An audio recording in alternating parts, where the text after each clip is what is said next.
Hello, hello, and welcome back to Impact Youth Prevention Program. I hope you guys are healthy, happy, and well. If not, hopefully this lesson can change that a little bit. So if you're ready, I'm ready. Let's get started. Okay, before we begin, let's review. Last couple of lessons we talked about our self-concept.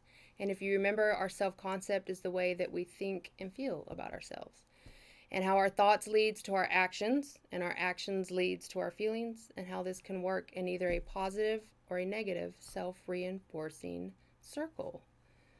So, moving right along, let me ask you a question. How many thoughts per day do you think we have? How many thoughts per day do you think we have? Science suggests that we have 60,000 thoughts per day. Isn't that crazy? That's a lot of thoughts. That is a lot of thoughts. All kinds of thoughts come into your head every day, about 60,000. They can be either positive or negative, but they are rarely neutral. The specific neurology of teenagers contributes to the complexity of growing up. During early adolescence, your brain is developing neural networks at an amazing rate, faster and stronger than they were since you were a baby. Your body is building really strong and really fast right now. What you think about directs how those neural networks develop. Yes, you are in charge of your mind and how it develops. Did you know that? You're in charge. And that's a mind-boggling thought, to be sure. It's a lot of pressure. That means that if you spend a lot of time thinking about the music, then the neural pathways in the part of the brain that process music strengthen. The same process applies to math or sports or art, just in different parts of that brain. You can actually create a smarter brain by exercising these neural pathways through learning. It's called training your brain to be positive. By thinking positive thoughts about anything, you are strengthening your brain's abilities in that area. So essentially, all the positive actions you'll learn are helping to train that's such a hard word to say, the new neural pathways in a more positive brain. Unfortunately, some people will have a lot of negative conditions in their life, even at a young age. It's not fair, but it happens and it's life. It's true. Hopelessness and helplessness become learned and an integrated part for them, a pattern of thinking, a pattern of negative thoughts, actions, and feelings. Remember that? Thoughts, actions, and feelings develops, and some pretty dismal consequences can follow, like drug, alcohol, tobacco use, violent and criminal behaviors. These people have the same power as everyone else to train their brains to be positive, though. It might take a little more work, but they can overcome these negative patterns that they're stuck in. Of course, some patterns are too deep or too hard for teenagers to handle themselves. Addictions, anorexia, personality disorders, they require a little bit more attention. In that case, you need to ask or seek outside help to overcome these problems. But even then, part of the process will be training your brain. And remember, it's always okay to ask for help. There's absolutely nothing wrong with it. That's why help is there, right? It's at your hands. It's at your disposal. It's that powerful. And it requires practice, intention, and consciousness, and development to get it right. It may not feel easy or natural, especially when you've been immersed in that negative way of thinking for a while, but it is indeed possible, and the life you save might be your own. You cannot always control which thoughts come into your mind, and you'll certainly have both positive and negative thoughts, but you can choose which ones you allow to remain there, which ones that you give attention to, which ones you nourish, and which ones that you act on. If most of the 60,000 thoughts that come into your mind every day are negative, your self-concept's going to take a massive beating. But I mean, it doesn't have to stay there. That's the power of a positive. That's what we're going to be focusing on today. We're going to focus on our thoughts and the power they can have in our lives. Our thoughts are the starting point in the thoughts, actions, feelings cycle. So the power of positive. Your thoughts begin it, your emotions amplify it, and your actions increase that momentum. Positive thoughts aren't just happy and chipper. It goes much deeper than that. It's not because you are all hunky-dory and rainbows and butterflies, that's all you have to do. It's a lot deeper than that. That's a good starting point, but there's more to it. They are honest, they're courageous, altruistic, and responsible. They give you direction, focus, balance, and help you with your mood swings. And teenagers, I remember being a teenager. I remember what those mood swings are like. You can think clearly about who you are and what you need to do, and you have the energy and direction to do it. On the flip side, if your thoughts are whiny, self-absorbed, petulant, judgmental, blaming, mean-spirited, distracted, violent, or even abusive, then you are lost in that failure circle, a negative cycle that makes your life harder and harder and harder for you, and very dangerous if you choose to stay in it. You can move forward and away from that cycle to the other by the power of your thoughts, though. You can train your brain to be positive. You can stay in the success circle with practice. You do that by thinking about what you're thinking. Be aware of your thoughts. Think about what you're thinking. That kind of sounds funny. Evaluate a thought, whether it's realistic or not, whether it has merit or not, and whether it's positive or negative. This self-monitoring of thoughts is a very sophisticated skill. But if you can master it now during your adolescence, you will be ahead of the game of most adults. If you determine that the thought is negative, you can flip it into a positive thought instead. Here's an example. I hate to exercise. I hate to exercise. That's a negative thought, right? Why don't we flip it over and say, I love getting healthier and stronger. Well, what do you have to do to get healthier and stronger? You have to exercise. But you're not focusing on the act of exercising. You're focusing on the positive action of getting healthier and stronger. Or, I don't like cleaning my room. That's negative. Flip it around to, I like finding my stuff in a hurry. Or being organized gives me power over my own life. Of course, you know by now that your actions spring from your thoughts. We've talked about that. So those new positive thoughts will lead to positive actions and outcomes that serve you much better in the long run. Choosing positive thoughts helps you do not only the right thing, but also the best thing. And how and what you think propels what you do. And that creates how you feel about yourself and how your life turns out. That was a lot. That was pretty word. That was a lot of verbiage. So we're going to take a little break from my voice, and I'm going to show you guys a pretty incredible video. I hope you like it. So I'll see you in a second. What are you afraid of? And do you agree with that comment that you attract what you fear? You attract, not just what you fear, you attract what you feel, what you are, what you attract. What's on your mind, yeah. It's like exactly. the law of physics. I don't know how anybody can disagree with that. It's just, ask any physicist, they'll tell you that it's true. David Mamet wrote a line in the play Edmund, "Every fear hides a wish," which I think is close to that. I still am very insecure in so many ways, but I wish I could give that gift to all my fans. You have the freedom to pull the superstar out of yourself that you were born to be. We are all born superstars. When things are going good and you visualize these good things happening, you visualize more good things happening, that's easy. What's not easy to do is when things are going bad and you're visualizing the good stuff. Champion Conor McGregor. Conor, you've been dreaming about this moment. You've been talking about this moment. Honestly, though, does it feel the way you thought it would? Yeah, it does. It feels beautiful.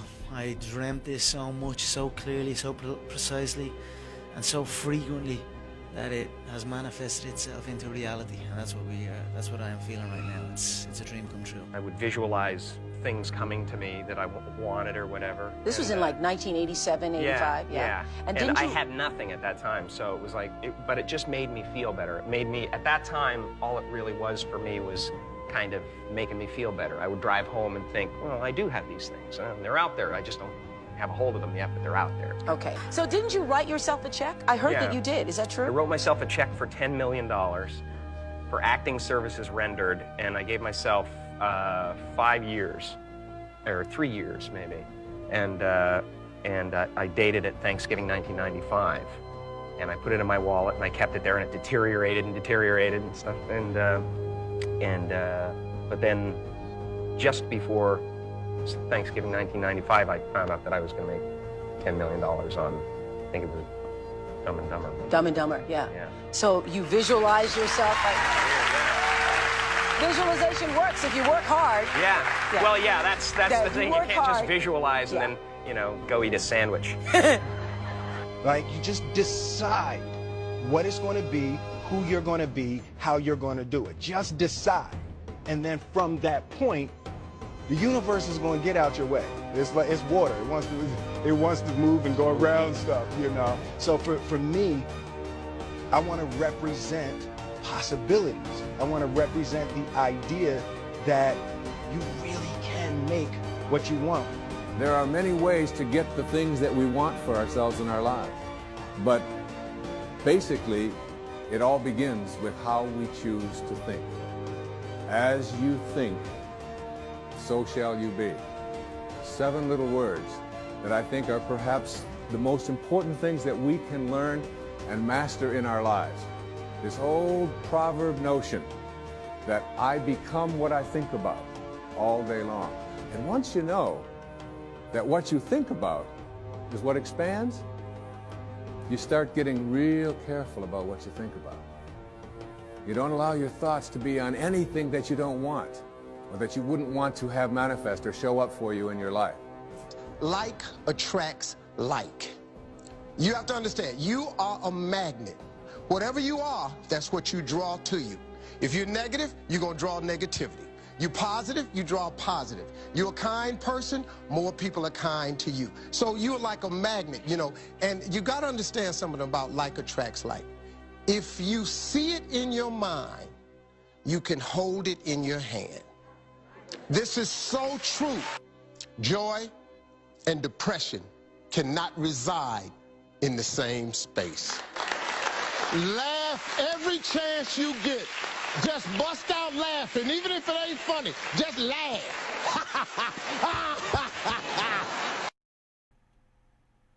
What do you guys think? Pretty good stuff, right?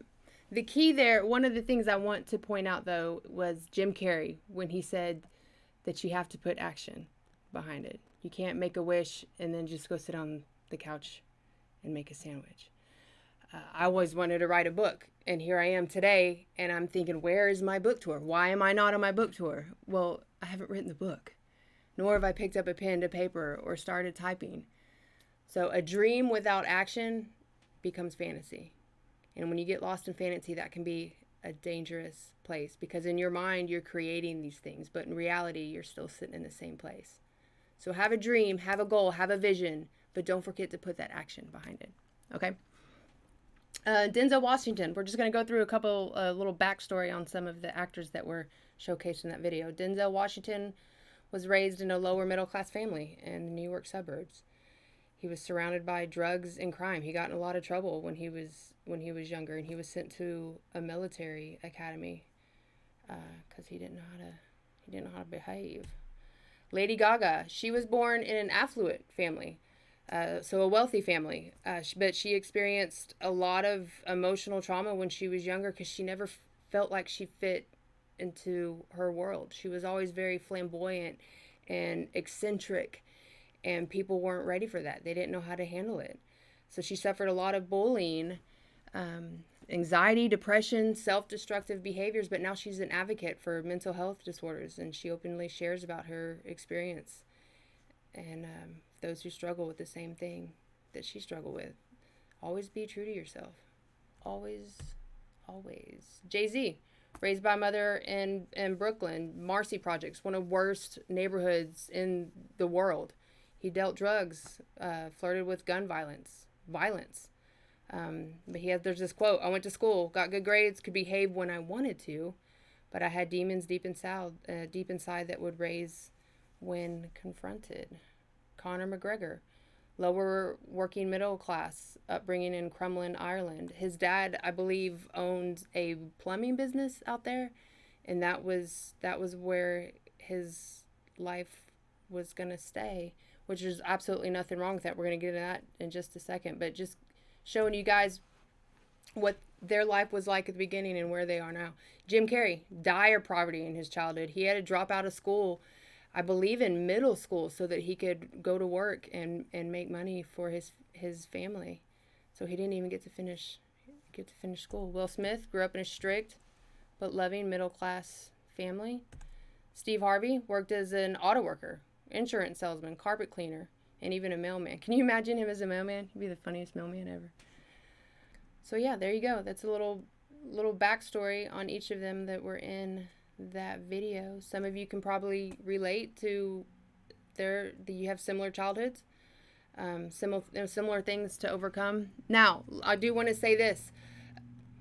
Do you have to become famous as proof that the power of positive thinking works? No, you don't. These guys are just masters of their craft, and their craft happens to be blast all over the social media, and we see them in movies, we see them on TV, we see them in the news, we hear them on the radio. That's just where their craft has taken them. What percentage of the population do you think is famous? So there are 7 billion people in the world. What percentage of that population do you think are celebrities? It's probably less than you think. It's actually 0.0001% of the population of the world are celebrities or famous. So the chances of you becoming famous are slim to none. Does that mean you're not successful or that you haven't achieved greatness? No, not at all. If you become famous, and you most certainly can, more power to you. Congratulations. But you don't have to become famous to achieve great things. We just saw these examples because that's part of their craft, is to be on social media. We see them in the news. So, which brings me to this slide. So what is greatness? What are some things that you want to achieve? What about being the first person in your family to graduate college? That is huge. That is a huge achievement. That right there is greatness. Becoming a loyal husband, a loving father, and a provider for his family. My father is my hero. He was a soldier. He was a blue-collar worker. He was an amazing father, an amazing husband. He is my hero. To me, he is famous. And he just lived an average life. But I think he's the most successful man in the world. A teacher. Your teachers are amazing. Be sweet to them. This is hard times for them. And I know it's hard times for you too, but be sweet to them. An advocate. A professional. Start your own business. A friend of mine was working for a plumbing company here in Abilene. Right before the pandemic started, he broke off and started his own plumbing company. What happens when you're at home, when everybody's at home for a lot of time buying a bunch of toilet paper? It was a perfect time for him to start a business. He's doing quite well now. But he believed in himself. He had a dream, and he took the steps. He took the actions. He didn't just sit on the couch eating those sandwiches like Jim Carrey was talking about. He had a dream and he had a goal, and he's achieving great things. He has his own plumbing business. That's amazing. Being a creator. Your generation is so innovative and so creative. You have so many possibilities. I know you guys can come up with some great things. Adopt a kid, adopt a dog. That's amazing. Whatever you want to do, you can do it. You can achieve it. What's great to you may not be great to somebody else, but that's not what matters. It's what's inside. What do you want to achieve? What do you want out of life? And what are you willing to do to get it? Okay. So here we go. We have a little activity. Hopefully you guys have the materials you need. So everyone should have a little sticker. And I believe there's some markers going around. Maybe they already went around. And this is what I want you to do. I want you to take a second to visualize, to think about a dream or a goal or something that you want to achieve. It could be something by the end of the school year. It could be something, a 5-year plan, 10-year plan, or by the time you're 118 years old. Just visualize something, and I want you to write it down on this sticker. You can make it pretty, you can make it simple. This is just for you guys. You're not going to have to share it with anybody, so try to take it serious. Okay, so I'm going to give you about 5 minutes to work on this, and then I'm going to check back in. I'm going to tell you what you're going to do with these stickers, okay?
Welcome back. What'd you guys think? Okay, this is what I want you to do. I want you to put this sticker somewhere that you will look at it every day. I've done this before in past semesters. Some of the students put them on the back of their phone because, let's be honest, we literally stare at our phones all day long. Not the front of the phone, but the back of the phone. I think some students put them on their mirror at their house. They put them in the mirror in their car, somewhere in the car. They put them on their backpack, notebook. But I want you to place it somewhere that you're going to see it every single day. And when you look at it, I want you to visualize. I want you to visualize your goal or your dream coming true. And I want you to feel it. I want you to feel that feeling of knowing that you deserve it and that it's possible and that you have the choice to achieve it, because you can achieve anything. I believe in you guys, and I hope you believe in you too. Okay, that's it for now. I will see you guys next time. Be well, be healthy, and be happy.